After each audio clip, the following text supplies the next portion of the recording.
Well, great to be with you all. Real quick, I'll just give you an overview of this whole process. Where did this even come from, this idea of a pastoral plan, and kind of where are we in this movement? I'll just go real briefly here. Before I was even here last fall, I know Bishop Mark met with, it wasn't Bishop Mark then, but Father Mark at the time, now Bishop Mark, I met with the pastoral and the finance councils, and they had some meetings to kind of think about where do we envision ourselves going in the next, certainly 3 to 5 years, but even beyond that. So there were some original conversations about what is it that we do well as a parish, what are some opportunities that we have that we can focus on, what do we want our priorities to be going forward. Now, one of the nice things is Bishop Mark has set out our priorities, or our overarching guidelines, to be the corporal and spiritual works of mercy. So that's a pretty big, it's a big task, but it's also a helpful guideline to take a look at. So we started with that in the fall. In January, we convened a group, there's 14 members on this group, called the Pastoral Planning Committee. I know there's some members here tonight. Nancy Reese is on the committee, I'm on the committee, Mary Swindoll's on the committee, the bishop is kind of overseeing, although he's sort of ex officio on the committee. So we started to look at what is it that we want to do to plan? Where can we go? So we started formulating some ideas, how we'd actually go about doing the planning, and then we took a pause to do the Disciple Maker Index, that some of you might remember. Right around Easter, just a little bit thereafter, you might remember that we did that Disciple Maker Index survey. We had an online survey, we had paper surveys, we gave a few weeks for people to fill them out, and you'll see those results tonight. So we haven't forgotten about them. If you wonder whatever came of those surveys, we'll show you tonight what happened with that. So based upon that data, we met again and we decided we need to get further data. There's some further things we can do. One of the things we wanted to do is have a town hall meeting. So this is the last, there were 3 of them. There was one last Thursday, there was one Sunday, and then today. So to get your feedback and have a little conversation, thanks to our facilitator that's going to help us out tonight, Maureen Cross, thank you so much for helping us out tonight. We'll kind of get some feedback and some of your thoughts about a few questions and a few visions for the parish going forward. We're also, between now and January, going to have meetings with all the ministries of the parish. There's 52 ministries in this parish, which is pretty amazing. That's a lot of folks, a lot of involvement. That's everything from lectors and Eucharistic ministers to the Altar Society, to the Ladies of Charity, to Emmaus. So there's a whole number of groups in there that we're going to be taking a look at. But they're also going to kind of reflect on what do they see as strengths of their group, what do they see as opportunities, how can they do corporal and spiritual works of mercy, how can they further the vision of the parish. Once we gather all that data, then in the spring, our committee is going to come back again and look at the Disciple Maker Index, the town hall meeting data, the individual ministry meeting data, and try to figure out what are the 3 to 5 things we want to focus on going forward, at least for the next 3 to 5 years. What are the 3 to 5 priorities that we really want to focus on for this parish? So that's kind of where we're going. We just want to get as much feedback as we can to try to help envision that for the parish. Does that make sense? Anybody have any questions on that? No? Okay, that's okay. If you do have any questions, you're welcome to let me know. That's just a real quick overview for that. Okay. So let's look at the Disciple Maker Index data. Now remember what Mark Twain always said, there's 3 things, right? Lies, damned lies, and statistics, right? But these are good statistics, we need these, right? So this is a little bit of a survey of kind of a snapshot of where we are. So we sent this out. Is it coming? There we go. Who took the survey? That's always a great question. Well, we have 776 people that actually filled out this survey. Now, if we ask you on the books how many parishioners are here at Resurrection Parish, if we did the parish data system analysis, there's over 11,000. There's almost 11,500 people that are registered here. I know when you see that, you think, oh, that's pretty bad. 776. That's like the average attendance at a Pirates game, right? No, it's not. This actually isn't bad. Because when we do our weekend count, we get about 1,500 people that come on a weekend for all the masses between here and St. John's. That means over half, around half, a little over half, completed the survey. That's pretty good for a survey, to get half the people to fill it out. You probably know that. We thought about having exit polls, but no, but that's not too bad. You know, the majority of people did the survey online, 91%, and then also the others did 9% did the actual people fill out. So that's the thing. Demographics, people often wonder who took this survey. Is the data skewed? It is skewed a little bit because of the fact of who actually ends up filling this out. Under 18. Now, this might be surprising. You might say, wow, that's a lot of folks under 18. I wouldn't suspect that. The school, they had the school kids fill out the survey, which is good. So, thank God for that, right? We're going to skip math today. We're doing the survey. But they did it, right? So we have a lot from the under 18. Our biggest group in the parish, believe this or not, are the people between 18 and 36. When I did the data pool, when Bishop and I did the data pool, there's over 3,300 people between the ages of 18 and 36 on the books.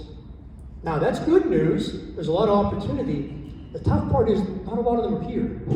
So when we do the young adult, if you know what we're trying to do, that young adult group, we get a nice core of about 10 folks, but it seems to plateau there. There's more out there. There's a lot more out there. But we are actually a younger parish than you might think. They're out there. We just got to find them. So we have to bring them in. And then you can see how it increases from there. The vast majority of folks are 55 and older, though, that filled out this survey. So is the data skewed, or does it fully represent the parish? It represents a lot of what we see in terms of the people in the pews, right? But does it give us a total snapshot? No, but not every survey will, right? It's obviously always going to have some kind of lag, some kind of data problems in terms of how it goes. But if you're just wondering kind of what does that look like, that's a general look for you from there.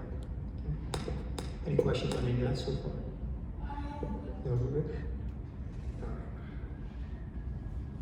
Here we go. Okay, and that's just the numbers we told you about earlier. That we have 11,300 members, and then there you can see the folks that took it against the numbers. Right? So we didn't do too badly, I guess. What do you consider who's in the pews? Okay, so some of the questions, you might remember if you took the survey, some of the questions. We're not going to go through all the questions to keep you here forever. But just some of the more pertinent ones we wanted to pull up, just to give a little bit of a snapshot of the parish data, right? There are some good news. There's a lot of folks that attend weekly Mass, which is really good. Now that's certainly you'd expect that from people filling out the survey, that know about the survey, but there's also people that see a value to going to Mass, which is fantastic. There's also people, one of the questions was, do you spend individual time praying with God, right? How often do you pray with God? How often do you make a relationship with God? Look at the folks that pray daily. That's very encouraging. It's certainly encouraging to see that a vast majority of folks there are praying daily. Daily, weekly, kind of filters out there, but it's nice to see that that's higher on the more frequent side, which is helpful in terms of parish data. Then we get into some other ones that are a little more interesting, maybe a little more troubling, right? How often do you go to things like a Bible study or a prayer group? Well, the big red mark is almost never, right? So the one question is that because we don't have one? Is that because we need to cultivate one here? Or is it that people aren't interested? Or what's the situation with that, right?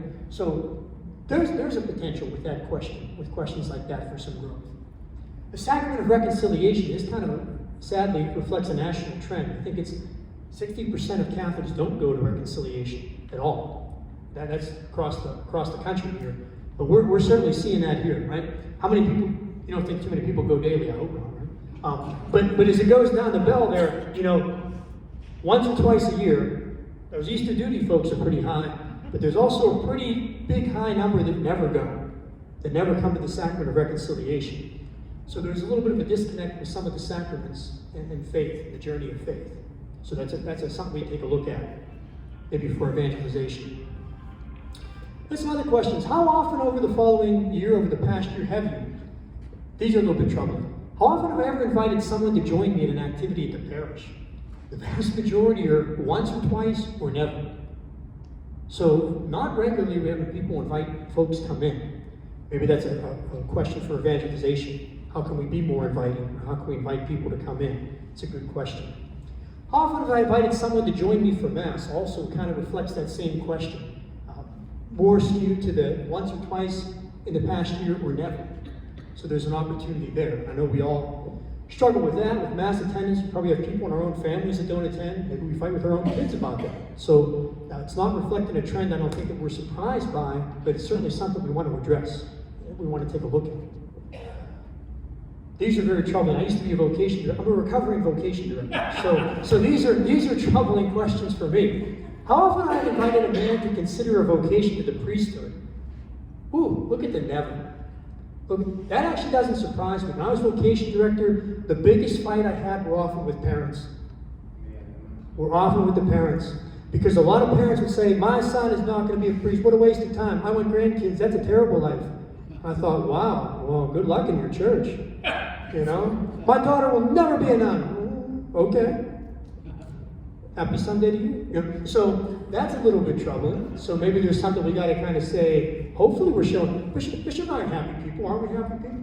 We're happy people, so hopefully we're showing a good thing. Father Jim writes beautiful songs, so hopefully we're giving a happy image. But that's a question to kind of ask. How much do we promote a life in the church? How often have I invited someone to consider religious life? Again, the vast majority are never. The vast majority are never. Certainly, I think that we've seen religious life kind of taper here a little bit in this area. A lot of communities have shrunk. Many students, even in the school, have never seen a religious. So that's kind of a little bit troubling there, but I don't think it's something we emphasize or address enough. So those are opportunities, things we can look at down the pipe.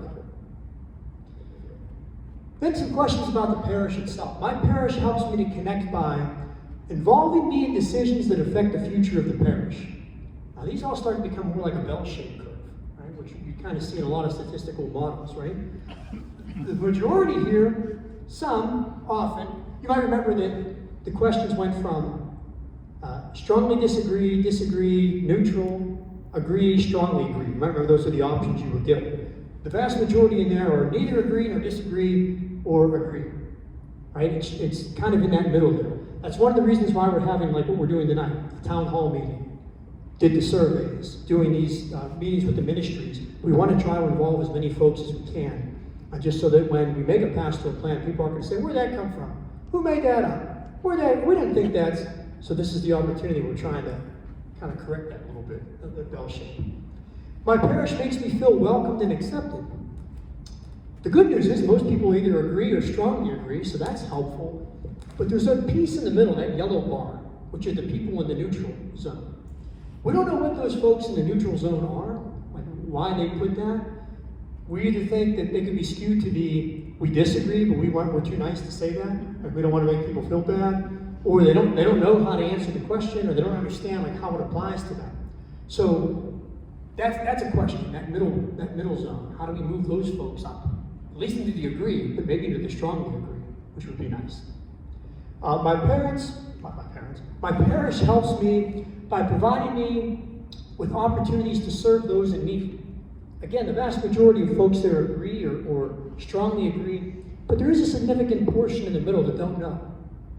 Maybe those people don't know about things like the Appalachian Mission Trip, or maybe they don't know about the St. Vincent de Paul Society, or maybe they don't know about fall cleanup, or a whole bunch of things that we do. So I guess one of the questions is, what is it that those folks are answering? Why is those folks are answering that question? And then how do we move them forward to give them opportunities so that they feel connected and can carry out the Catholic mission?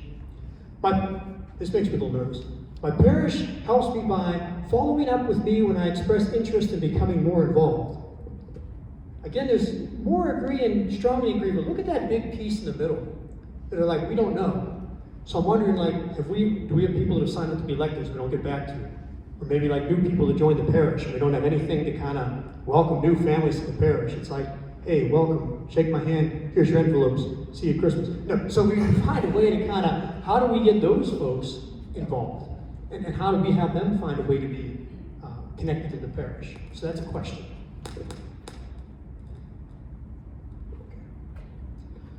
And then we continue. My parish helps me by providing a community to support me and my family in times of need. Again, that big piece in the middle is the question piece, right? We're not ignoring the folks on the end that disagree or strongly disagree, but that piece in the middle is a lot of folks that we can move forward, right? In the survey, you always have the two extremes, right? You have some people that no matter what you do, everything's great. You know, like, how are you doing? You're great. Do you like that? Hey, Father, you're the best. You're thinking, oh, thank you, right? And you have other people, it's all terrible.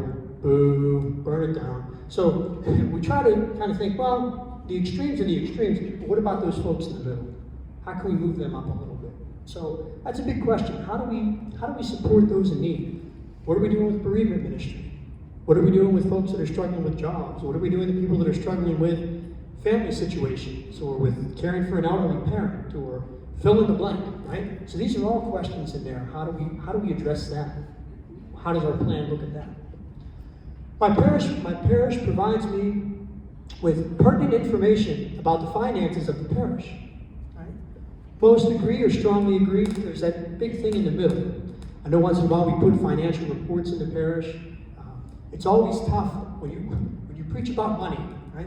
Usually it's only once a year that happens, but then people say, it's always the money. You're always talking about the money, right? So how do we be transparent without people thinking that we're trying to nickel and dime?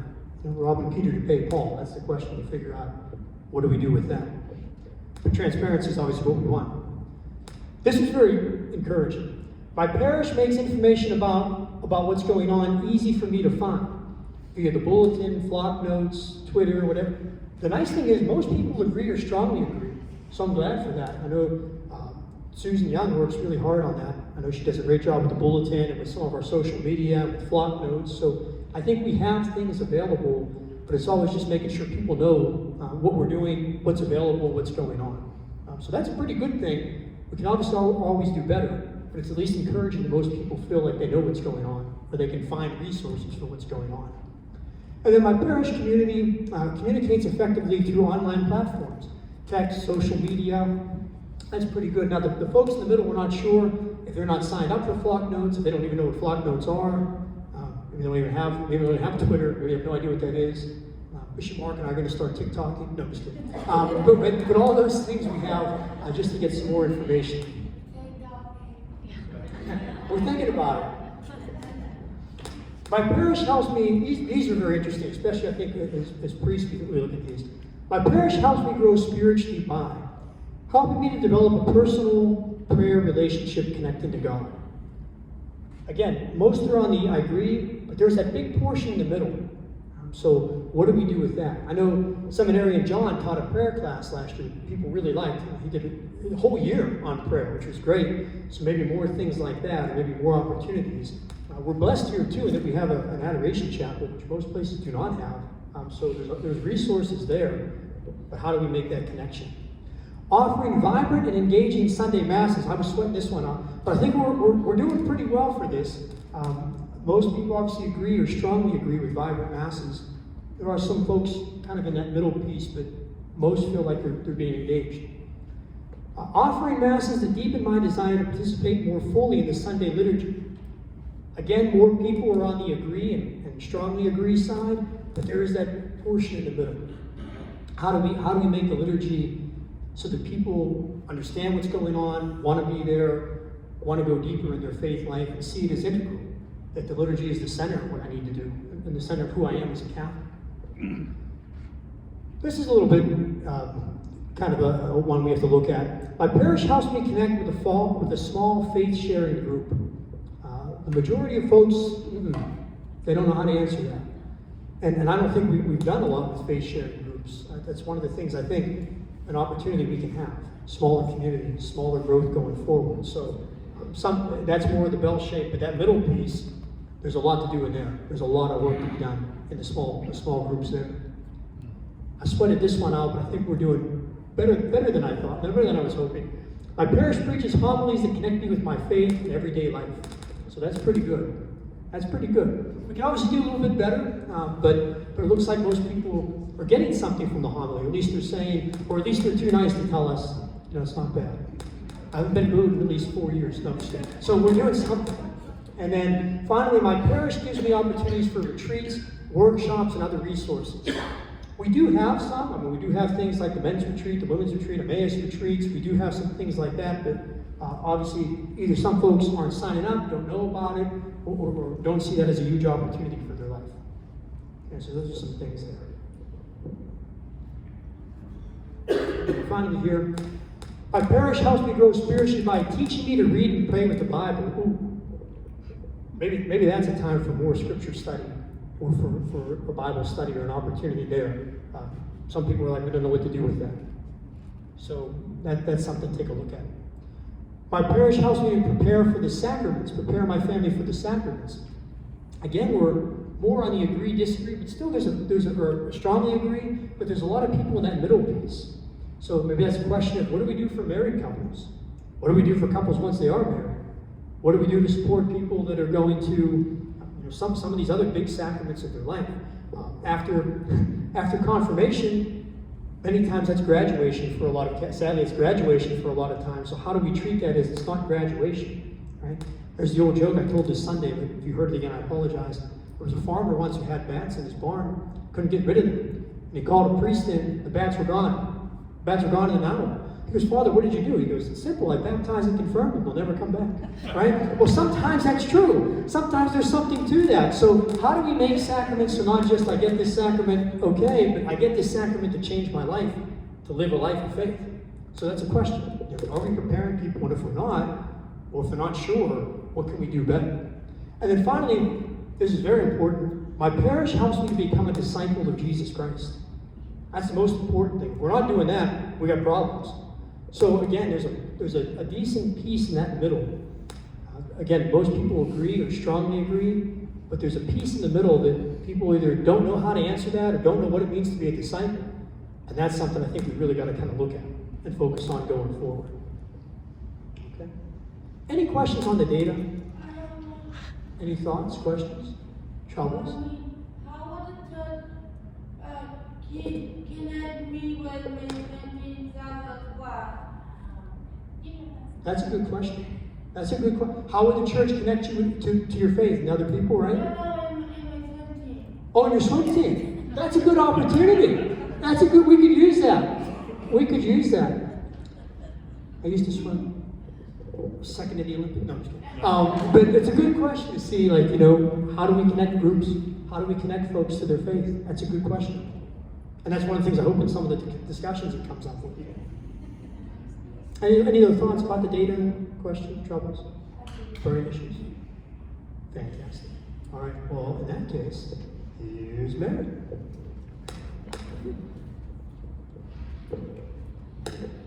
Thanks, Father Mike. I just wanted to mention when we went on through all this data, this is kind of a bit of, I haven't said this at the other two meetings, but I was thinking that what this data and what these meetings should all be is kind of a challenge to all of us. I'm also a lay person. We're all lay people here except for two guys. No, three. We're four. Sorry. But anyway, that we'll be doing all this planning, but then it's going to be up to us to actually step up and do the work. So I am on staff. I can't do this by myself. Bishop Mark, when he hired me, said, you're here to help to develop teams.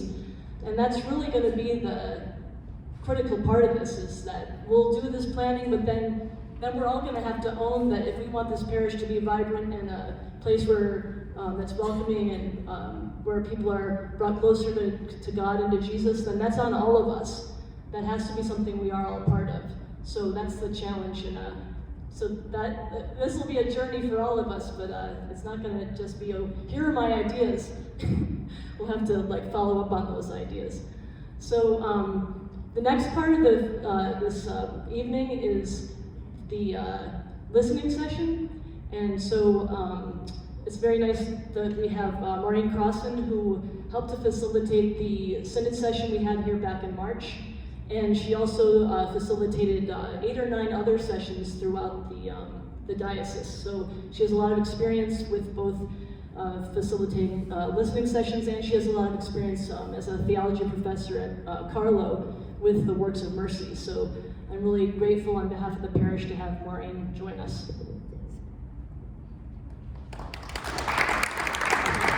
Thank you. I have to laugh when I hear listening sessions, because this happened just about every synod group that I worked with last spring.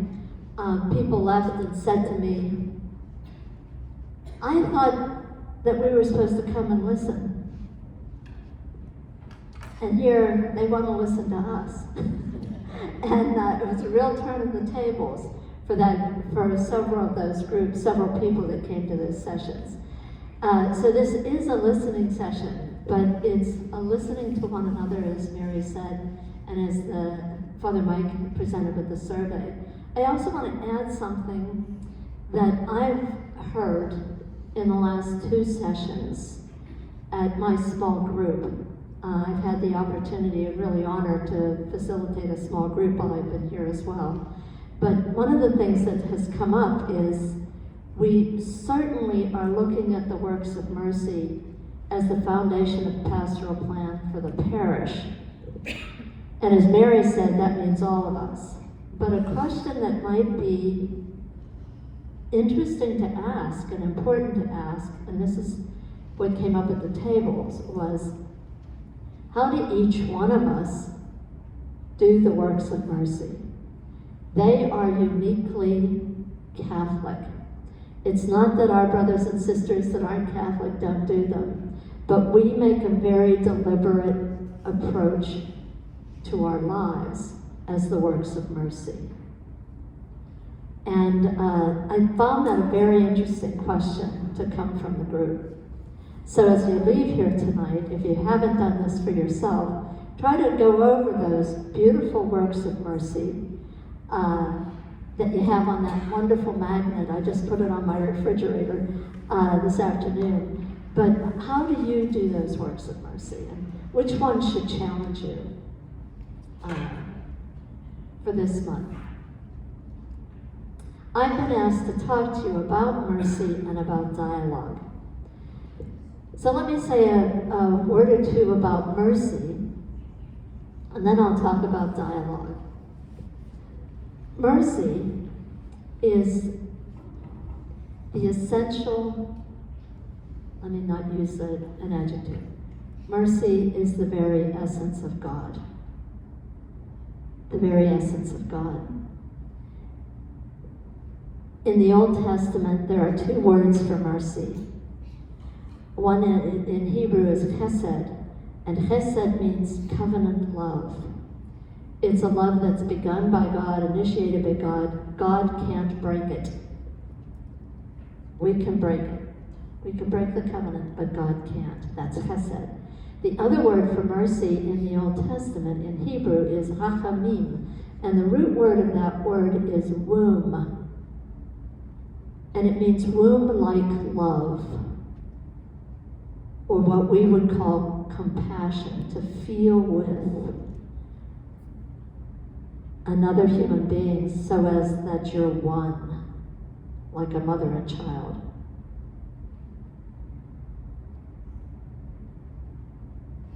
There's a contemporary theologian by the name of James Keenan who describes mercy as entering into the chaos of another. And if you look at those works of mercy, you'll see that is precisely what they are. That we enter into the chaos of someone who is doubtful, someone who is fearful, someone who is mourning, someone who is hungry, homeless, naked. How do we enter into the chaos of that? We certainly live in a time of great chaos, and how can we, this is the power of this survey, how can we as a Catholic community enter into the chaos of the world around us?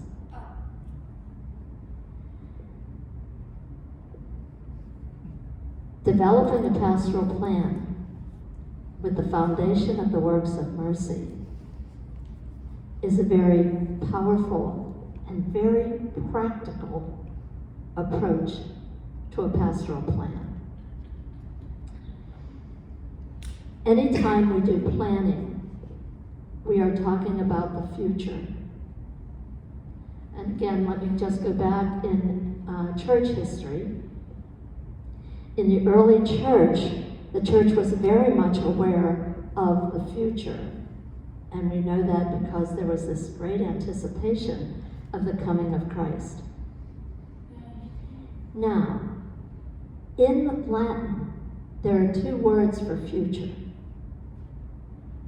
One word is futurus. That means something will be. The other word is adventus. And the early church opted to talk about the future, not as futurus, but as adventus. And we're going to celebrate Advent, that's where we get the word, Advent. You know that as the coming. St. Bernard talks about three comings of Christ. There's the first coming in the Incarnation. There's the second coming, what we call the second coming. That final day is when Christ will come in glory. And that comes from a parable based on the works of mercy. Matthew 25, verse 31. When I was hungry, and when all that's over, Christ comes in glory. When he separates the goats from the sheep. The coming, Adventus, Advent. St. Bernard says there's a third, it's an in-between time, and it's the coming of Christ in those in need. And our desire as Catholics to respond to those in need. That is a powerful basis for a pastoral plan. And your challenge as Resurrection Parish. About dialogue. The word conversation has the same root word as conversion. And as a matter of fact, in a good conversation, we are trying to exchange or convert each other. There are several different kinds of conversation. One is called a debate, where basically two opponents present their views, and they want people to join them on their sides. There's a conversation called discussion, and the word discussion has the same root word as the word percussion, which means to make noise. In a discussion, while you're talking to me, I'm already planning what I'm going to say, and I'm not really listening to you. And when I start to talk, you're sitting there planning what you're going to say, not really listening to me. Let me ask you, when was the last time you were in a conversation like that? Probably very recently, as recently as maybe 3 hours ago. But what we want to encourage in this pastoral planning is a dialogue. And the word dialogue means to let the word, dialogos, to let a word of truth or wisdom through. So we have to listen to one another. And tonight is the beginning of a dialogue on that. We're not going to have time to go as deep as we might like to, but we have an opportunity to really listen to each other in these 3 questions. So what I'm going to invite you to do, and the process we'll use, we'll be doing these 3 questions separately. Someone is at your table to record your responses. And after the conversation at the table for the first question, I'm going to call time, come up and take the mic and call time. I'm going to ask you to be quiet for a moment, and then we'll say the Hail Mary together. Just to put ourselves back into a quiet, prayerful mode. Then I'll invite us to do the second question. After some time on that, I will again call time, invite some silence to let that settle, say the Hail Mary, and we'll move into the third question. After the third question, I'll do the same thing, and then we'll have some closing remarks and a closing prayer. Before we get into those questions, I would like to ask you to reflect for a moment on the words of the Mass. There is probably no greater dialogue of mercy than our Mass. The beautiful responsory way that we have Mass, that flow of it. And at one point where it's we and the priest responding, at one point it's us and the Lord Jesus responding with the great acclamation, memorial acclamation. this beautiful back and forth over the mercy of God come in our midst through the Eucharist. So I'd like you to take just a quiet moment and think of a word or a phrase from the Mass that strikes you, that touches you. Maybe you look forward to hearing it. Just a quiet moment on what that line or phrase in the Mass might be for you.